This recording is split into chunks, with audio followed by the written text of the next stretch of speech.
നമസ്കാരം, എല്ലാവർക്കും പ്രവാസി മലയാളിയിലേക്ക് സ്വാഗതം. 7 പ്രവാസികളുടെ മരണത്തിനിടയാക്കിയ പ്രളയ ദുരന്തത്തിനാണ് കഴിഞ്ഞ ദിവസം UAE-ലെ ജനങ്ങൾ സാക്ഷ്യം വഹിച്ചത്. കനത്ത മഴയെ തുടർന്ന് രൂക്ഷമായ വെള്ളക്കെട്ട് രൂപപ്പെട്ട Ras Al Khaimah, Fujairah, Sharjah മേഖലകളിൽ രക്ഷാപ്രവർത്തനത്തിനിടെയാണ് മൃതദേഹങ്ങൾ കണ്ടെത്തിയത്. രക്ഷപ്പെടുത്തിയവരെ താൽക്കാലിക ഷെൽട്ടറുകളിലും ഹോട്ടലുകളിലേക്കുമാണ് മാറ്റിയിരുന്നത്. വീടുകൾ ശുചീകരിച്ച് സുരക്ഷ ഉറപ്പാക്കിയ ശേഷമാകും ഇവരെ തിരിച്ച് എത്തിക്കുക.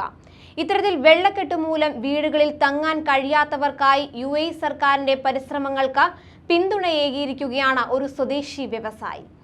കനത്ത മഴയിലും പ്രളയത്തിലും ദുരിതത്തിലായവർക്ക് അഭയം നൽകാൻ 300 ഹോട്ടൽ മുറികളാണ് ഇദ്ദേഹം സർക്കാരിന് വിട്ടു നൽകിയത്. എമിറാത്തി വ്യവസായിയായ ഖാലിഫ് ബിൻ അഹമ്മദ് അൽ ഹബാത്തൂറാണ് ഹോട്ടൽ മുറികൾ വിട്ടു നൽകിയതെന്ന് UAE സാമൂഹിക വികസന മന്ത്രാലയം അറിയിച്ചു. അൽ ഹബാത്തൂർ ഗ്രൂപ്പിന്റെ ഹോട്ടലുകളിലെ 300 മുറികളാണ് ഇദ്ദേഹം വിട്ടു നൽകിയത്.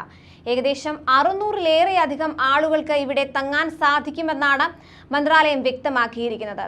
Fujairah, Ras Al Khaimah, Sharjah, Ajman, Umm al Quwain എന്നിവിടങ്ങളിലെയും നിരവധി ഹോട്ടലുകൾ സഹായം വാഗ്ദാനം ചെയ്തിട്ടുണ്ട്.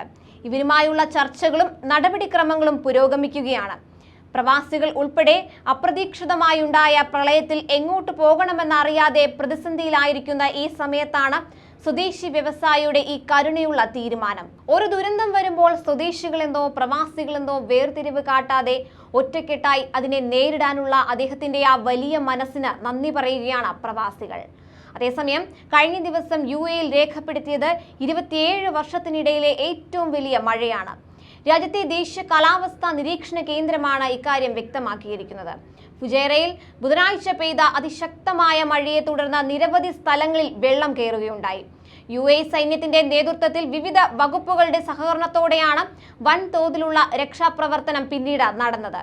ഫുജൈറ പോർട്ട് സ്റ്റേഷനിലാണ് രാജ്യത്തെ ഏറ്റവും അധികം മഴ രേഖപ്പെടുത്തിയിരിക്കുന്നത്. 255.2 മില്ലിമീറ്റർ മഴ ഇവിടെ ലഭിച്ചുവെന്നാണ് കണക്ക്. ഇത് ജൂലൈ മാസത്തിൽ UAE-ൽ ഇതുവരെ ലഭിച്ചിട്ടുള്ള ഏറ്റവും വലിയ മഴയെന്നാണ് കണക്കുകൾ പറയുന്നത്. 209.7 മില്ലിമീറ്റർ മഴ ലഭിച്ച മസാഫിയാണ് മഴയുടെ കാര്യത്തിൽ 2ാം സ്ഥാനത്ത് എത്തിയിട്ടുള്ളത്. ഫുജൈറ വിമാനത്താവളത്തിൽ 197.9 മില്ലിമീറ്റർ മഴ ലഭിച്ചു. ശക്തമായ മഴ തുടരാനുള്ള സാധ്യത കണക്കിലെടുത്ത് വ്യാഴാഴ്ച ഫുജൈറയിൽ റെഡ് അലർട്ടും റാസ് അൽ ഖൈമയിൽ ഓറഞ്ച് അലർട്ടും പ്രഖ്യാപിച്ചിരുന്നു. കൂടുതൽ പ്രവാസി വാർത്തകൾക്കായി ഈ ചാനൽ സബ്സ്ക്രൈബ് ചെയ്യുക.